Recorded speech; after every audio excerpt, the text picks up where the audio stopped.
Okay, so let's talk about the trifix. Trifix is something that was conveniently left out of Riso and Hudson's personality types in their books, which in some ways was pretty catastrophic when you think about it, because originally Chazo developed the Eureka School, developed his original Enneagram theory, and it involved the trifix. You have one core type and you have two non-core fixations in the other triads. This was the Enneagram. That was how he conceived of it, and that was how it was designed. So with that in mind, later versions that just focus on a core type are, let's see. For one, they're non-traditional. They're simplified. They're not comprehensive. So you have to look at that first. That if you're not taking the trifix into account, then you're missing something.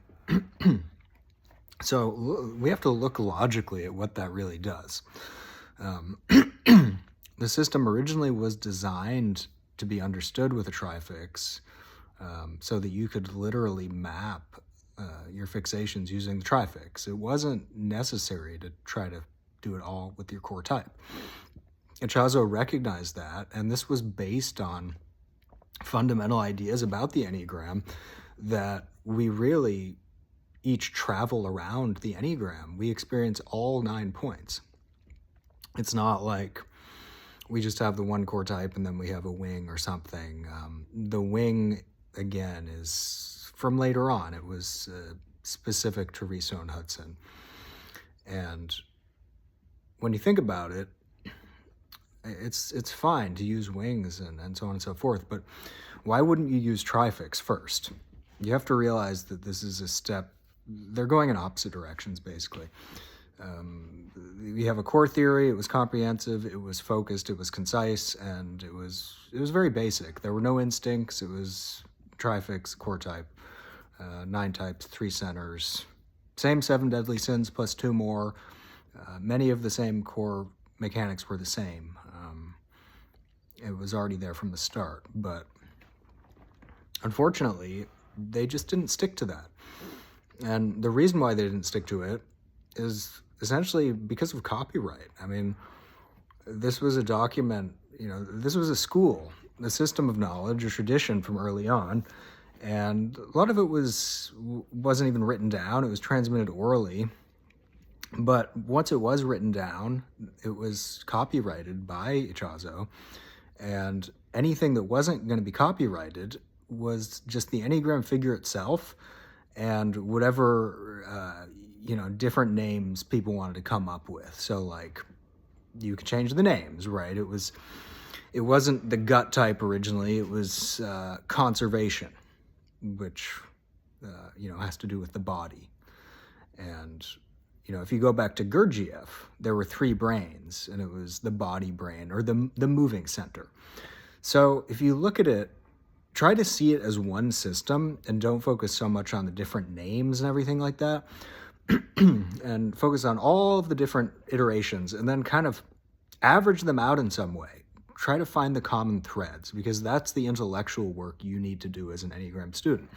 Otherwise, you're going to be faced with some of the following issues. One is cherry picking which author you like, which author you prefer, because, hey, they contradict each other, right? I mean, they very much do this. If I picked apart, for example, Naranjo goes to great lengths in breaking down the Enneagram type 8, 3 instinctual subtypes, identifies that the social 8 is supposedly the only quote-unquote intellectual 8.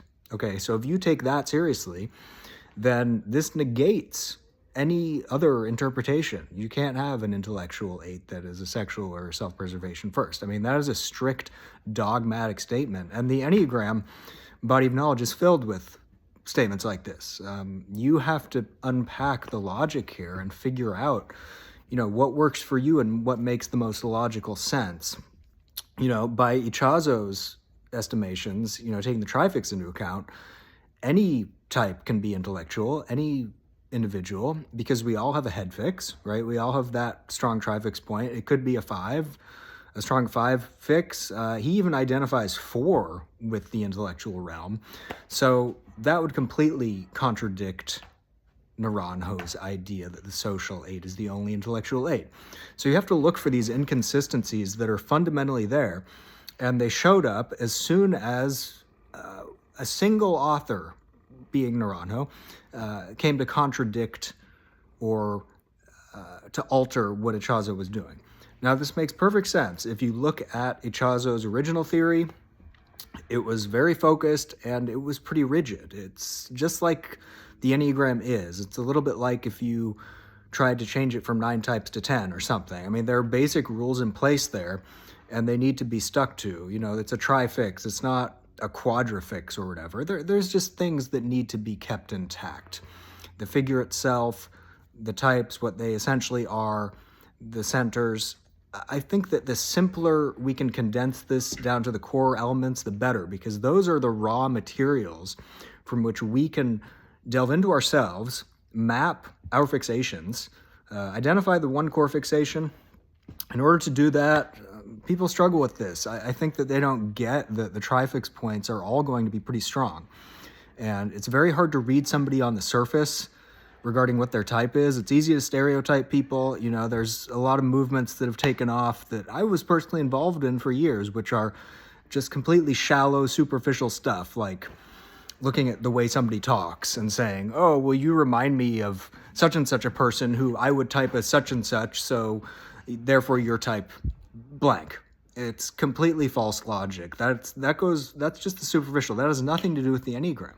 The Enneagram is all about identification in you discovering for yourself, and maybe somebody that knows you really, really well could do it for you to understand you. But for somebody that doesn't know you to just come along and stereotype you because, hey, you know, you look like a certain actor or you look like a certain, you know, somebody else that I've met, it's just judging a book by its cover. It's not understanding who the person really is and what they're about because you don't know the person, right? So people that know me understand that I am a type 8, and I identify that as such in myself, and I know it to be true because I've studied the Enneagram and identified the core fixation there.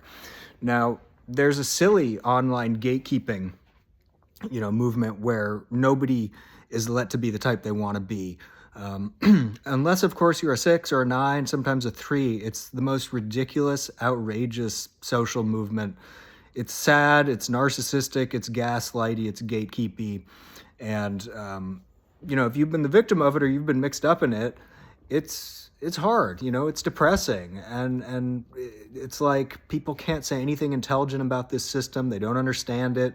It's much more like philosophy or spirituality than it is some pop psychology. And it all just becomes this really petty, mean-spirited, shallow, envious, you know, just petty-minded, small-minded thing when people come along and are trying to tell others, you know, what their type is based on nothing. It's just sad, and it is the most ridiculous thing I think I've ever heard.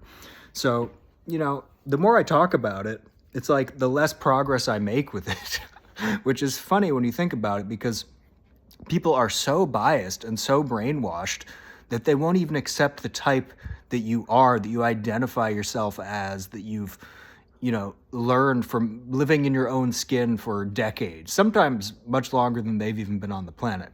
So this was really an insult to me, you know, once I started to unpack my type more fully, which did take time. You know, Sandra Maitre herself writes in her book, in her guidelines, she writes about the difficulties of typing yourself, the relative strengths, weaknesses, simplicities, complexities. Some people, according to her, and she's somebody, right? She's an expert. I mean, you have to side with somebody here. You have to take notes from somebody. And she specifically says some people are easy to type and some people are hard to type, right? Doesn't that make perfect sense? I mean, we live in chaos. Nature tends towards chaos. We have billions of people on the planet, and the Enneagram is just another way for people to try to understand themselves using an agreed upon method, a standardized systematic approach. I mean, there are billions of variations. People are not that similar. People are highly unique and interesting individuals. That's why Ichazo's original system with 81 variations using the trifix. 81. That was pretty good. That was actually a lot. So then to see people take a step back and say, well, there's 9 types, which one are you? And to try to fit everyone in these shallow boxes, it's crazy, honestly. It forces people to fit into stereotypes. And every author simplifies it and projects their own stereotypes onto the situation. And eventually it makes people angry. And for somebody that's studied the Enneagram in depth for years and years, it's really, it's just an insult, honestly. It's not that difficult of a thing to understand. And I think that, people need to get off their high horse thinking that you can just type people based on nothing and thinking that they understand the Enneagram when they clearly don't.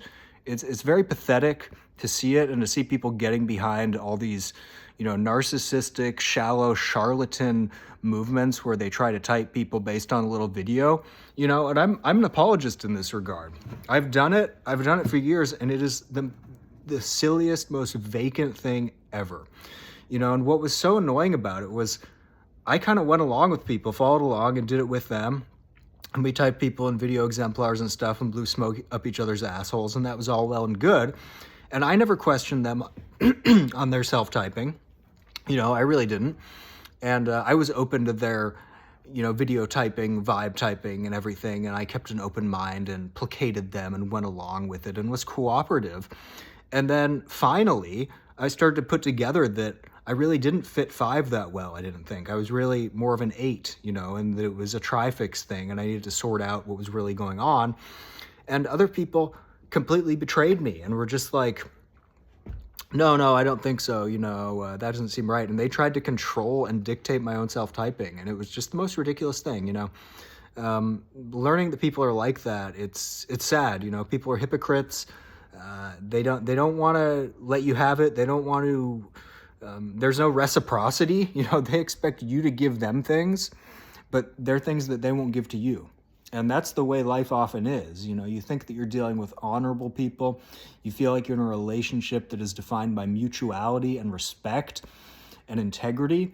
And as time goes on, you learn the hard way that people are not like that at all. The people you thought were your friends will turn their backs on you. Your family will betray you. Your lovers will betray you. This is a common story in life. I've run into it. It shows up in the Enneagram community. It shows up other places too. People have a high tendency towards corruption. They will betray us. If it hasn't happened to you yet, which it probably has, it'll eventually happen. You'll peel back the layers and the masks and see what people are really about, and what agendas they're serving and what truths they're concealing. You will see where their loyalties truly reside.